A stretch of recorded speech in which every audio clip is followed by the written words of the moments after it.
Welcome back to the David Pakman Show. My name is Brittany Page from the Page Perspective here on YouTube, sitting in for David while he is on vacation. If you want to see more from me, you can subscribe to my YouTube channel, and I would very much appreciate it.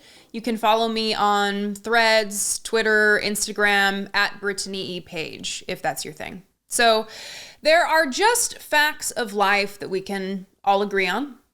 Earth, Wind, and Fire is the greatest band of all time. There is no such thing as a bad dessert. The series finale of 6 Feet Under is the greatest series finale of any show ever created. Naps are healing. Are you getting where I'm going with this? Okay, maybe these are just facts for me, but one fact that we should all be able to agree on is that it's good to feed hungry children. Something you'd think was not up for debate, but unfortunately, apparently, it is. As evidenced by what is taking place in Iowa with their refusal to participate in a federal program during the summer, which gives just $40 per month per child in low-income families to assist them in covering the cost of food while school is out during the summer.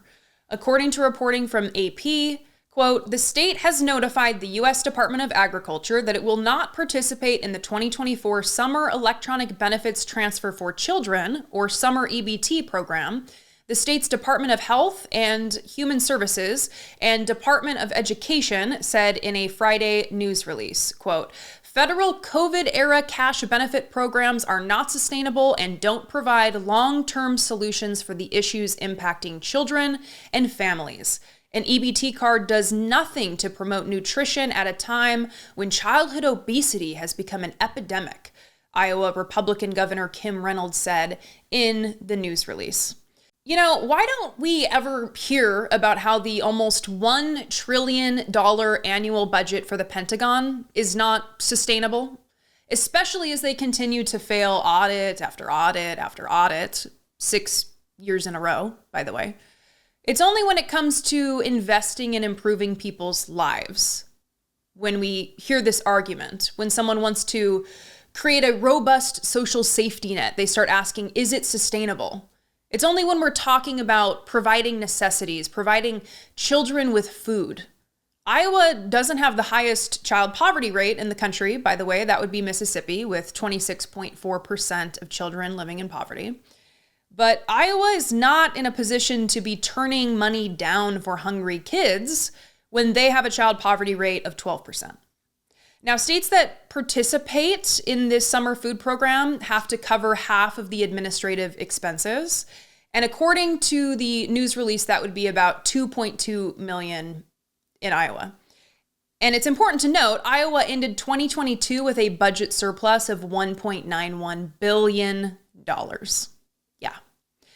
The reason this is all in the headlines right now is because states have until January 1st to notify the Department of Agriculture whether they will in fact prioritize feeding hungry kids in their state.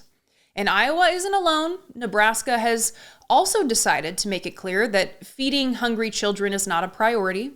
Reading now from the Lincoln Journal-Star, quote, Nebraska Governor Jim Pillen on Friday defended his administration's controversial decision this week to not apply for federal summer grocery aid for low-income families.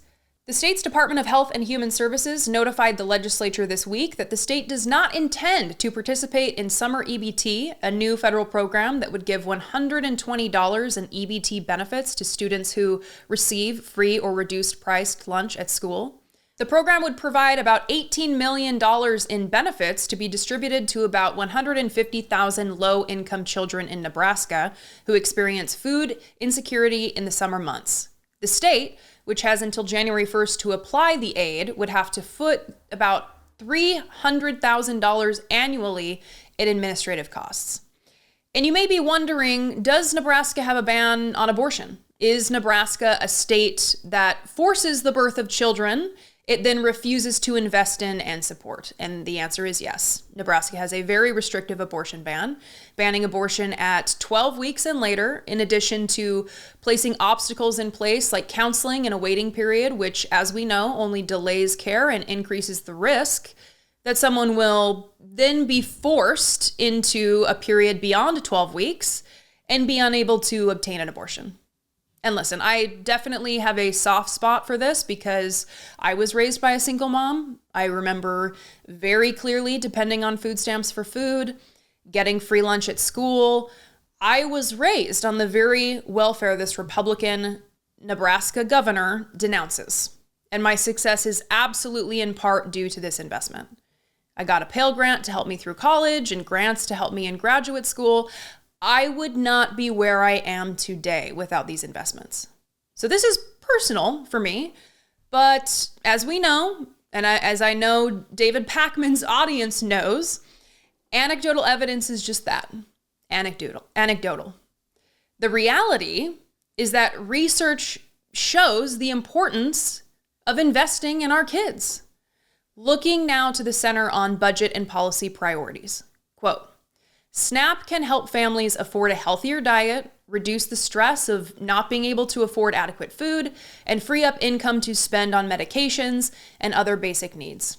Pinpointing SNAP's impact on health is challenging, in part because people who choose to participate in the program are generally more disadvantaged than those who are eligible but don't participate. But rigorous research that controls for these differences has linked SNAP with improved health, both when participants are receiving benefits and later in life. So keep all of this in mind as we head into the next election season.